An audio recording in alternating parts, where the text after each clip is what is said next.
Hey guys, this is Guille from Cooking from Spain. Today we're making tiger mussels, Mejillones Tigre. Guarantee you're gonna love.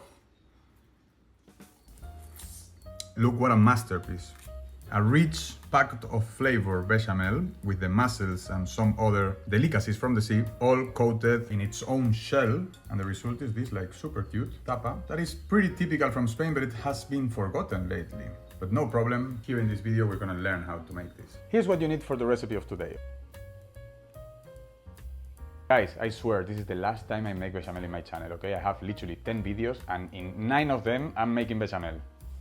Mejillones Tigre, they have to be spicy. And in the recipe that I posted on Instagram, I used Tabasco because I personally love Tabasco, and I got a bunch of people hating on me because of using Tabasco, like, yeah, that's the shittiest spicy sauce. Well, I don't know, I like it. But this time I got sriracha. I hope you don't cancel me with some sriracha. And this one, gotta say, is sriracha blackout, okay? Extremely sharp, extremely spicy. We're gonna start already, let's go. Bay leaves, completely optional, but I love them, okay? So in, and the wine. We're gonna still wait until it boils. You don't need a lot of wine. I use 1 cup, that I think it's around 100 milliliters. So it gets a little bit of steam in the pot, but then the mussels are gonna also release their own liquid. This is already kind of boiling, so we're gonna put our mussels in. And we're gonna cover it. After 2 minutes, a little bit longer it was, they are all open. I'm just gonna take them out of here, but I'm gonna keep the liquid. That liquid there is cold. It's completely packed with flavor. So we're gonna use it later in the bechamel. While this is cooling down a little bit, we're gonna cut some things. So with parsley, we don't use the stems, only the leaves. For coriander, for example, we do use the stems, and I personally love the stems of coriander. Put them all together. And now we're gonna try to make a little bit of a roll. Make it tight. We're not in a Michelin star restaurant, but we do want to make things properly. Sharpen knife, and now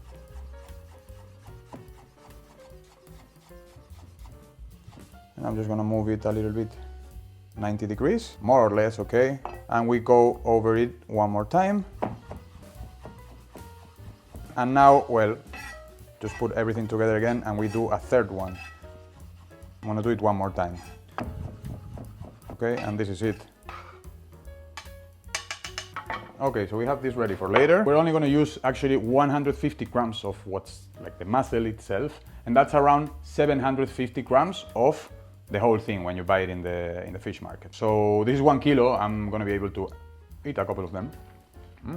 Well, you can see they are extremely small. I'm gonna try to get the biggest one, and if not, well, whatever, it's just gonna be like a tiny bite, okay? If I were in Galicia, it would be huge. So those are just the mussels, and yeah, we're just gonna use 180. From this liquid, I don't know how much we got, but we're gonna measure 70 grams. Yes, Igor, there's a little bit also for you. What we're gonna do is to chop all the proteins that we have until we have like a coarse paste. In the video for Instagram, I made it with the Thermomix, and well, you can also do that, but actually I think it's way nicer if you do it with a knife, because then you will find a little bit of pieces. I personally like that. It's ready? Okay, and we're gonna do the same with the mussels. And last but not least, we're gonna use 3 anchovies. Okay, I would say this is enough. Bechamel. Put the fat in. The butter is melted. Now we're gonna put the flour. It's a 50-50 bechamel this time. It's 50% butter, 50% flour, and actually 50 grams each. I'm not gonna add any salt until the very end. Why? Well, because this thing right here is pretty salty already. This time I do want to cook the bechamel at least 20 minutes. I'm gonna add a little bit of the milk, and okay, little by little. And this is 500 grams of milk, by the way. And then we're also adding some liquid here with the mussel, the water, and the tomatoes. Now it's the turn of the water of the mussels. I'm gonna lower the heat. I'm gonna add the tomato also. And our mix of proteins. As with every bechamel, okay, the longer you cook it, the finer and tastier. This has been cooking now for 20 minutes at low heat, and now is the moment where we try. It doesn't taste like raw anymore. It tastes extremely good, but it's gonna need, in my case, okay, you also gonna have to try it and decide by yourself because it depends on the type of mussels and stuff. I'm gonna use 2 teaspoons. And now it's also the moment to add the spicy and the parsley. You don't like Tabasco? Well, whatever, you do you. Don't add Tabasco, but I'm gonna add Tabasco.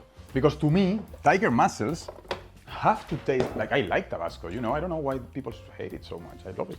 I think it goes really nice in this kind of recipes. A little bit of yum yum. Something like this. If you know what I mean, you know what I mean. And if you don't know what I mean, don't use yum yum. That's all, you know? The next step is just to cool it down. So we're just gonna transfer it. And this is all for today. I'm gonna foil it, I'm gonna put it in the fridge, and I see you guys tomorrow. So guys, the next day, this already has the texture to fill our shells. I'm already doing some of them, but I'm gonna teach you the technique. Get a good amount with the shell, and then use a little spoon to shape it, okay? It's important that we don't leave spaces like this one, because then the oil is gonna come inside here, it's gonna make the bechamel boil inside, and it's gonna explode. You make it also round, and it kinda looks like a closed mussel, you know what I mean? Next step is to coat them. For that, wet hand, dry hand, so I don't coat my own fingers. We put them in egg, and here. And now with my dry one,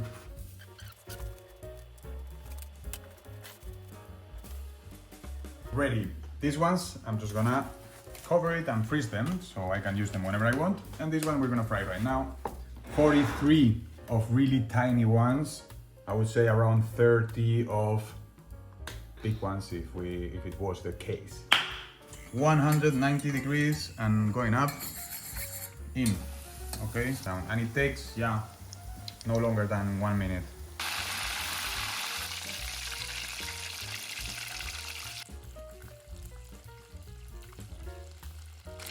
Less than 1 minute, and it's tiny enough. It's super hot inside. Guarantee you guys, if you make this homemade with this recipe that you're gonna find, of course, as usual, in the description. And this is just a kind of mayo that we made yesterday. You can actually eat them with no mayo, no sauce. They are extremely delicious anyways. Bon appetit. It's the perfect way to give it a twist to a common mussel.